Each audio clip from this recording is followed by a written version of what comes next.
Com certeza, você conhece histórias de agressividade do masculino ao feminino. Talvez você que seja mulher já tenha até passado por isso. Ou a sua mãe, as suas tias, mulheres da sua família, mulheres que você convive no seu ambiente de trabalho, na sua vizinhança. Infelizmente, isso não é incomum na nossa sociedade, que vem progressivamente caminhando para uma liberdade das mulheres. Mas essa agressividade masculina, que é natural e esperada, ela se exterioriza de uma forma sombria, de uma forma violenta e violadora do feminino, que de uma forma mais latente é representado pelas mulheres. E é sobre esse assunto que eu quero conversar um pouquinho com vocês aqui hoje, sobre a agressividade masculina e sobre o silenciamento feminino. Não é de hoje que nós vivemos essa agressividade masculina. Isso remonta especialmente ao patriarcado, que já está aí vigente há 6.000 anos, que data mais ou menos do início da agricultura. Então, junto com o patriarcado, veio todo um sistema de se acreditar, por exemplo, num Deus único masculino que criou tudo sozinho. Então, o masculino vai tomando esse espaço e vai, através do poder, através da força, através de características territorialistas e dominadoras.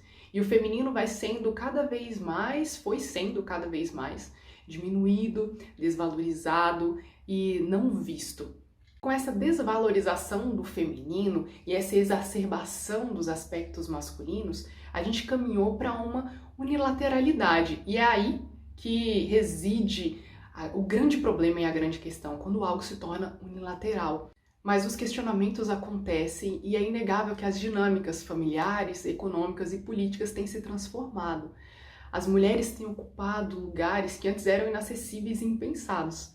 Algo aconteceu agora, em 2022, que foi muito marcante e histórico, que foi a entrada da juíza Ketanji Brown Jackson na Suprema Corte Americana. Foi a primeira mulher negra a adentrar nesse espaço. E o homem moderno, ele tem dificuldade de acolher essa mulher que cada vez mais tem voz, ela tem opinião e ela está presente nessas dinâmicas de uma forma mais ativa. Mas eu quero ir um pouco mais profundo com vocês, eu quero falar sobre um aspecto interno, um aspecto de alma. Quando existe esse movimento de agressividade exterior, existe um ferimento interno. E no livro sobre a Sombra de Saturno, do James Hollis, ele vai trabalhar que todo homem, ele fere porque a sua alma foi ferida, a sua alma está violada. Então esse homem tem um ferimento de alma, um ferimento que está ali também relacionado com a ânima, que é esse aspecto de alma e esse aspecto feminino que habita no homem, habita aqueles que são identificados com esse aspecto exterior do sexo masculino. E no mito do rei pescador Anfortas, ele gira em torno de um ferimento muito grave que ele recebe, ora descrito na coxa, ora nos testículos, que é o centro reprodutor, o centro masculino. E é interessante lembrar que esse nome Anfortas, ele vem do francês que é enferté, que é enfermidade. E ele só será curado desse ferimento muito grave, ele não se cura sozinho, ele não se cura com facilidade. Somente se ele encontrar o Graal. E o Graal é esse símbolo do receptáculo, esse símbolo medieval do receptáculo da alma. E isso acontece também com essa trajetória do homem moderno, que busca essa alma. E ele não vai curar facilmente essa ferida, a não ser com esse contato profundo, achando esse Graal, achando esse receptáculo de alma.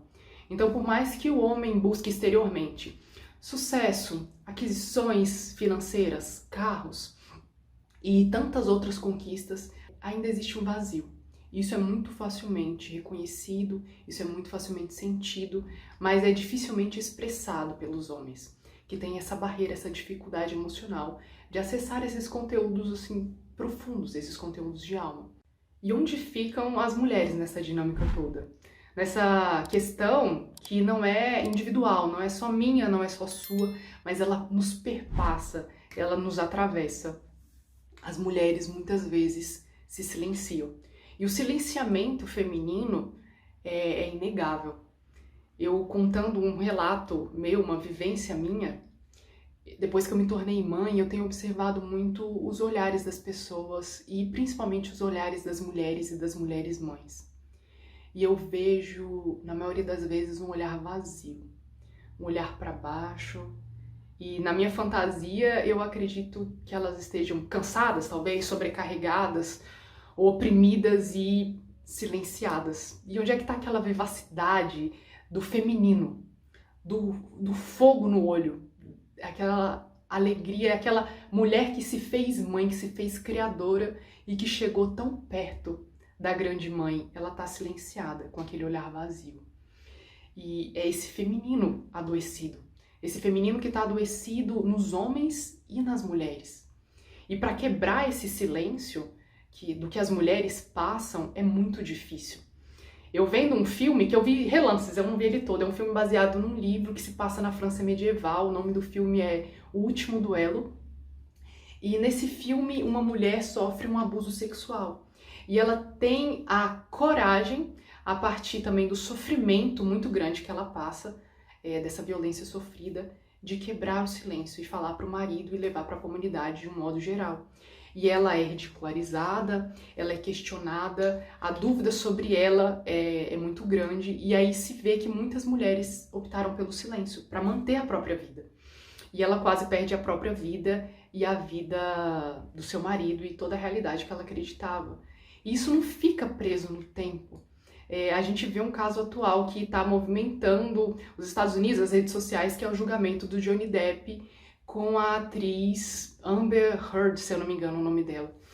E esse julgamento, a despeito de toda a questão jurídica que cabe aos tribunais, mas falando do que se vê nas redes sociais de xingamento e de uma raiva muito grande direcionada a essa atriz.